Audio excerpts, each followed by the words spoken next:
147 इसमें उन्होंने पूछा हुआ है कि परमानेंट रिडक्शन हो जाए incidence of the disease to zero, कि डिजीज़ बिल्कुल ज़ीरो पे चले गई है। As a result of deliberate efforts no intervention is required now. तो जब डिज़ीज़ पूरी तरह से ख़त्म हो जाती है ना, तो उसको हम इरेडिकेशन कहते हैं। ठीक है, तो ये हमारा होगा क्या, इरेडिकेशन। ठीक है, तो उसके बाद आता है विच rate below suits the statement death occurs in, ये बहुत दफ़ा हमने पढ़ लिया है। When a new treatment is developed that delays deaths but does not, ये भी हमने पढ़ लिया हुआ है। ठीक है, ये प्रेवलेंस को इंक्रीज करेगा, ये वही वाला question I think. Which rate below, ये वाला, ये which rate below suits the statement children between ages of 1 and 5 have an average of 8 colds per year. तो ये हमने पहले भी किया है कि इसमें मॉर्बिडिटी रेट आता है, बीमारी कितनी हो रही है। In a study of the cause of lung cancer, patients who had the disease were matched with the controls by age, sex, place, social class. The frequency of the cigarette smoking was then compared in the two groups. What study was this? ठीक है, तो इसमें matching हमने की सबसे पहले, और फिर हमने केसेस और कंट्रोल ग्रुप्स रखे हैं ना। इसका आंसर क्या होगा, केस कंट्रोल ग्रुप।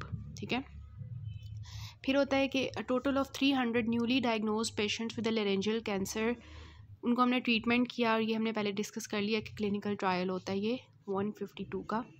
आंसर है सी। ठीक है, हाँ। फिर आता है कि which of the following sample techniques जो होती है, sampling techniques is in equal probability selection method in which every individual in the population has equal chance of being selected. Equal chance of being selected किस में होता है, हर एक के पास equal chance किस में होता है, रैंडम में, रैंडम सैम्पलिंग में। और इन्होंने कहा है कि सिंपल रैंडम सैम्पलिंग में क्या होता है कि हर एक के पास equal chance होता है ऑफ बीइंग सिलेक्टेड। ठीक है, so this is actually sampling technique and equal probability selection method in which every individual in the population has equal chance of being selected. Systemic sampling में नहीं होगा, professional systemic stratified sampling, cluster sampling, convenience sampling. तो as such उस random sampling होती है, simple random, उनमें ज़्यादा equal chance होता है। ठीक है, public health physician wants to study the load of hypertension, तो ये हमने पढ़ लिया था cross sectional.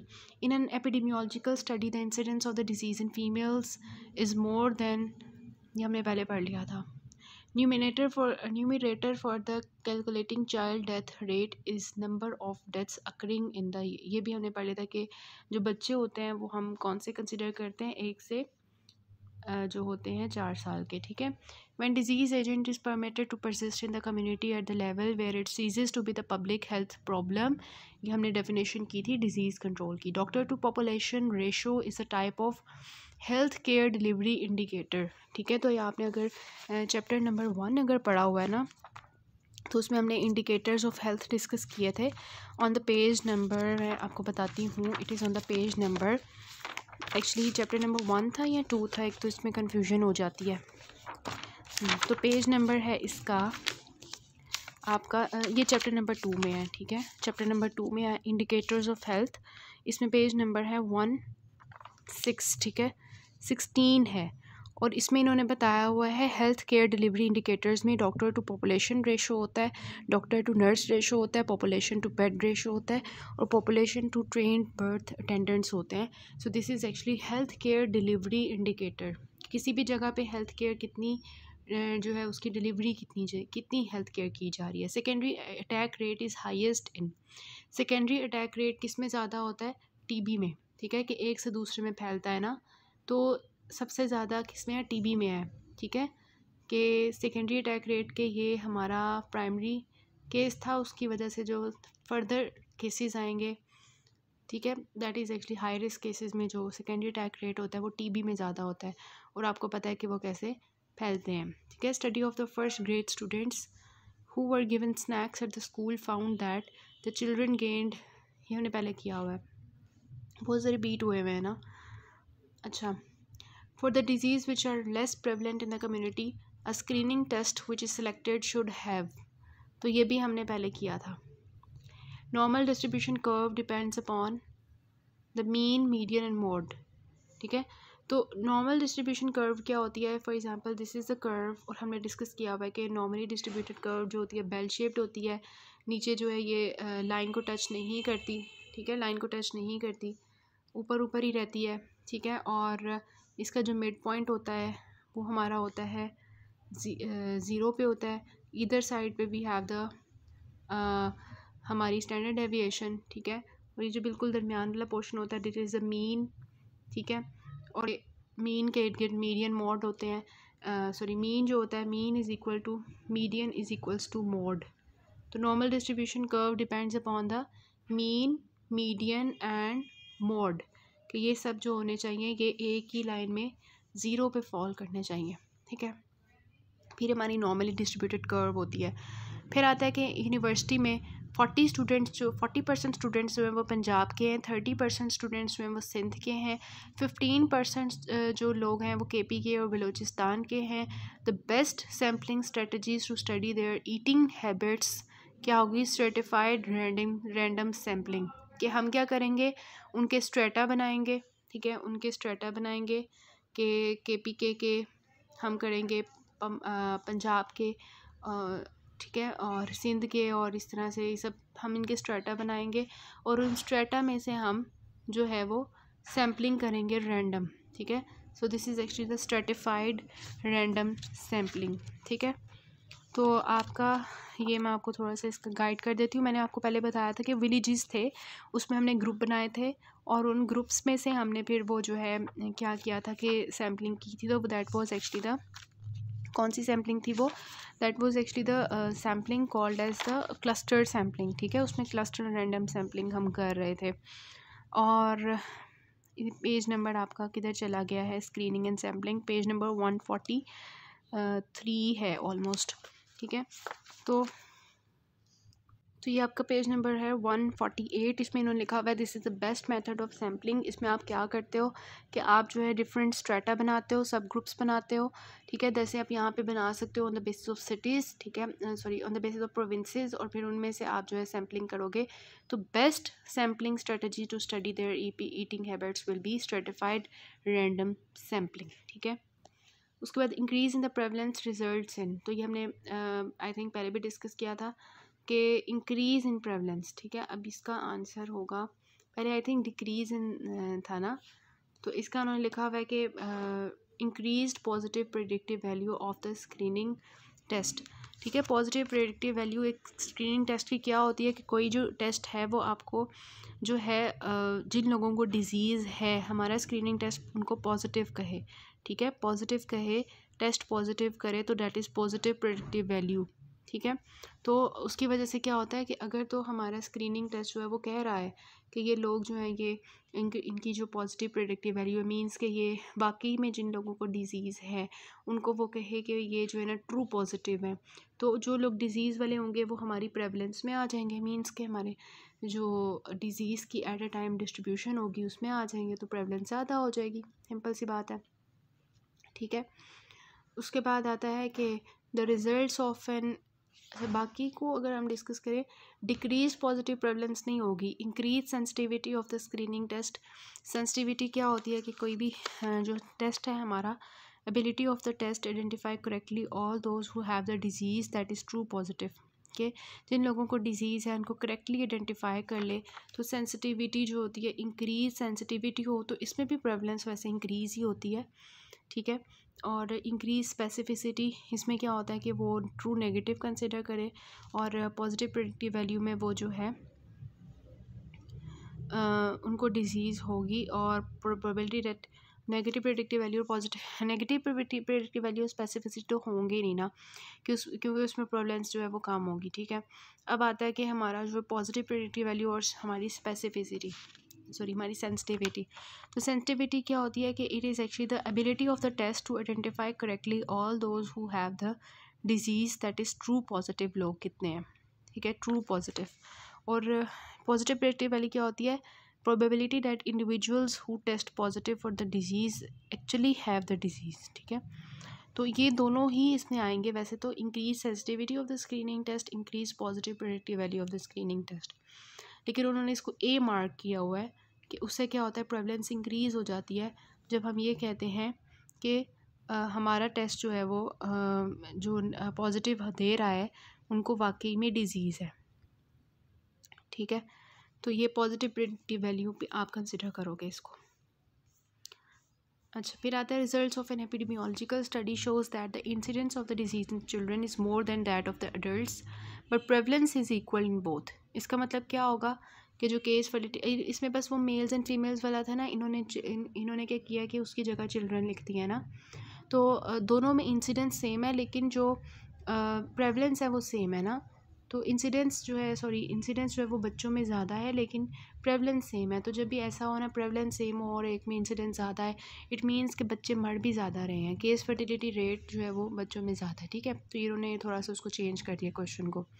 Retroviral treatment of the HIV AIDS delays deaths but does not cure the disease, ठीक है। तो ये क्या होगी, प्रेवलेंस जो है वो इंक्रीज़ होगी, ठीक है, कि डेथ्स जो हैं वो डिले हो गई हैं लेकिन वो क्योर नहीं हो रहे, ठीक है।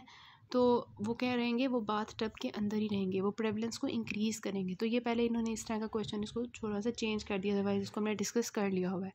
Total of 100 women with the cervical cancer and 100 matched women without the cervical cancer were identified and surveyed regarding the past history of the oral contraceptives.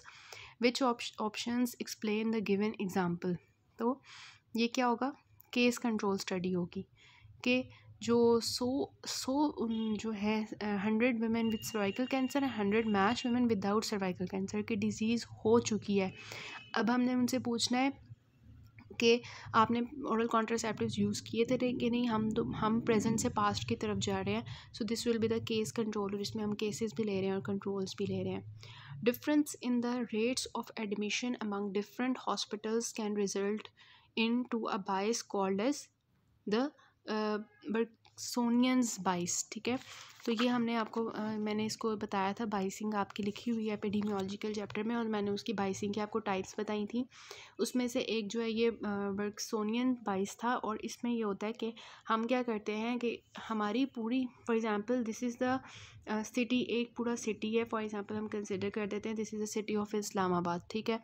तो हम क्या करते हैं, इस्लामाबाद के जो हॉस्पिटल है, एक हॉस्पिटल है ना, ये हॉस्पिटल है, ये हॉस्पिटल है, ये हॉस्पिटल है, ये हॉस्पिटल है, हम क्या करते हैं कि ये हॉस्पिटल से ही लोगों को ले लेते हैं बस, ठीक है, अपनी डिजीज़ स्टडी के अंदर।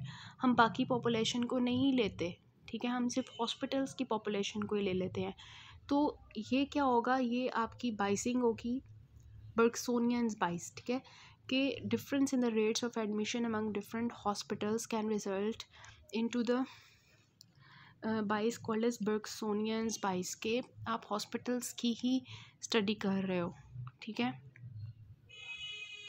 तो इसमें क्या होगा, बर्गसोनियंस बाइस होगा कि बाकी पॉपुलेशन को आपने लिया ही नहीं है, ठीक है।